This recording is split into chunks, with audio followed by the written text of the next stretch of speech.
Namaste students, my name is JVN's Dr. Neeraj Dholia, Faculty of Agriculture and Veterinary Science, Jyoti Vidyapeeth, Women's University, Jaipur. So in this lecture, we were discussing about the expressed sequence tags, and that is abbreviated as the EST. And this belongs to the subject microbial genomics. So let's start. So EST or the expressed sequence tags, basically they are the molecular markers, and they are synthesized by partial sequencing of the random cDNA clones. So once this cDNA is synthesized, then a few hundred nucleotides from either the 3 prime end or the 5 prime end is sequenced to create the two differential kinds of the express sequence tags. So one will be 5 prime express sequence tag and another will be 3 prime express sequence tags. So the sequencing of the 5 prime end of the cDNA produces the 5 prime EST, which usually code for a protein, and these regions tend to be conserved across the species and do not change much with the gene family. Likewise, the sequencing of the 3 prime end of cDNA produces a 3 prime EST, which is non-coding or untranslated regions, or you can say the UTR regions, untranslated regions, and it is less conserved among the species. So the EST are subsequence sequence of the cDNA, which represents the tag for the entire cDNA. The express sequence tags or EST that are very beneficial, or they are very useful in the genetics, as expressed sequence tags is a short subsequence of cDNA sequence. So EST may be used to identify the gene transcripts and are in the gene discovery and in gene sequence determination. So the identification of express sequence tags or ESTs, it is ongoing and proceeded rapidly, and approximately 74.2 million ESTs are now available in the databases, in the bioinformatics databases like the gene bank. So an EST results from the sequencing of a cloned cDNA. So and cDNA they are created from the mRNAs using the reverse transcription. So the resulting sequence is a relatively low quality fragment whose length is limited by current technology, is approximately 500 to 800 nucleotides. And because these clones, the cDNA clones, consist of the DNA that is complementary to the mRNA, the ESTs represent portions that of expressed part.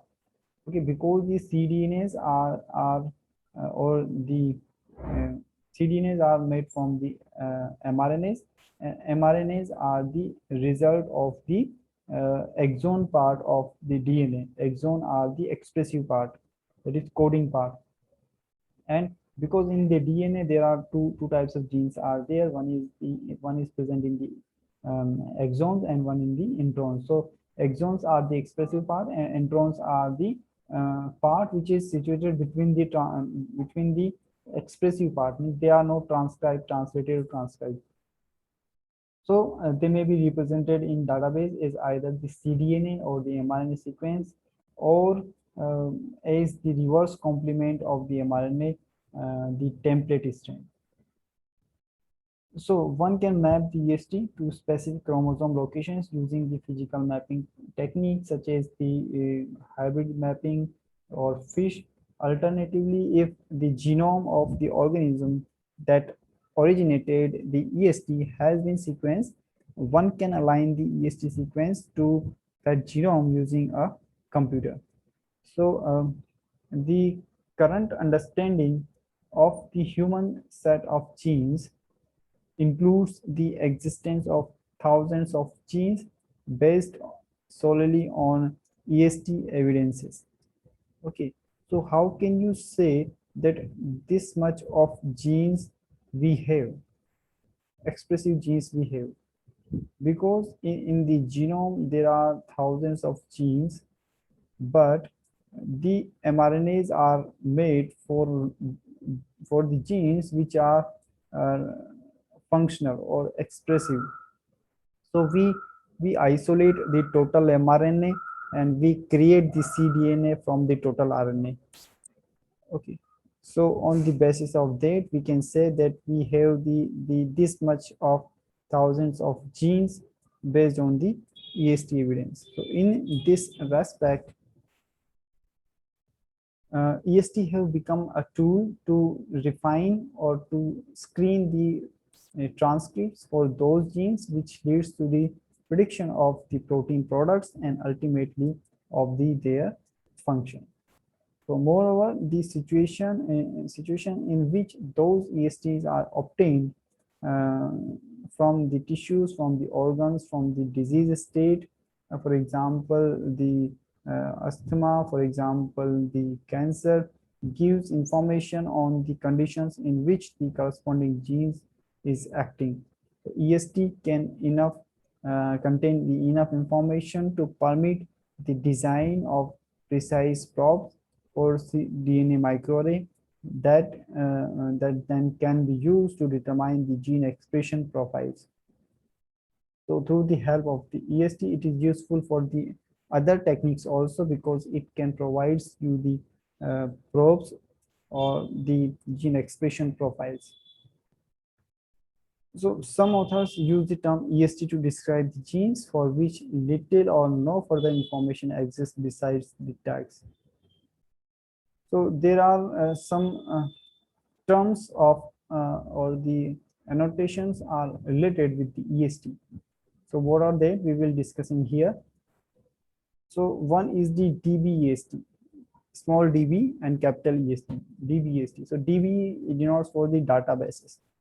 So DBEST is a version of the gene bank established in 1992. As for gene bank, data in DBEST is directly submitted by laboratories worldwide and is not curated. Then what is the EST contigs? CONTIGS contigs. So because the way the ESTs are sequenced, many distinct express sequence tags are often partial sequences that are correspond to the same mRNA of an organism.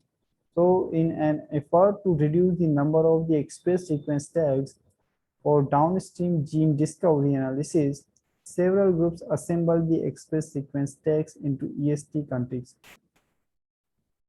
So the constructing EST contigs is not trivial, but may yield the artifacts. Contigs that contain two distinct gene products. In that cases, it may create the artifacts. So when the complete genome sequence of an organism is available, the transcripts are annotated, and it is possible to bypass the contig assembly and directly match the transcripts with the EST. So this approach is used in the tissue information system and makes it easy to link the annotations in the genomic databases to tissue information provided by the EST data. So it is helpful in providing the information regarding the tissue or the expression in the expression of the proteins in the tissue. So the very accurate or very detailed analysis of the EST often encountered the similar data management challenges. A first challenge is that the tissue provinces of EST libraries is described in plain English in the DBEST. So this makes it difficult to write the programs that can unambiguously determine that the two EST libraries were sequenced from the same tissue. Okay, and similarly, the disease condition of the tissue are not annotated in the computationally friendly manner. So, for instance, the specific disease origin of a library is often mixed with the tissue name. So, the some projects are started from since 2000 to help with these challenges, and the project provides the curated data or updated daily version or to disambiguate the tissue origin and disease state, offers a tissue ontology that links the tissue and organs by its part of relationship. So and distributes open sources software for linking the transcript annotations from sequence genomes to tissue expression profiles calculated with the data in the DVEST. So the synchronization of the data is there from the updated software. So on the daily basis, which type of research is going on in where in a particular country the AST are generated. So these you wish to update with your information of the EST, you can. So this was all about the EST, Express Sequence Text, and hope you are satisfied with this digital session. If you have any query, you can write in the comment box. I will see and try to resolve the query or doubt. And this session is powered by Digital Version 2, Jyoti Vidyapeeth Women's University, Jaipur. Thank you.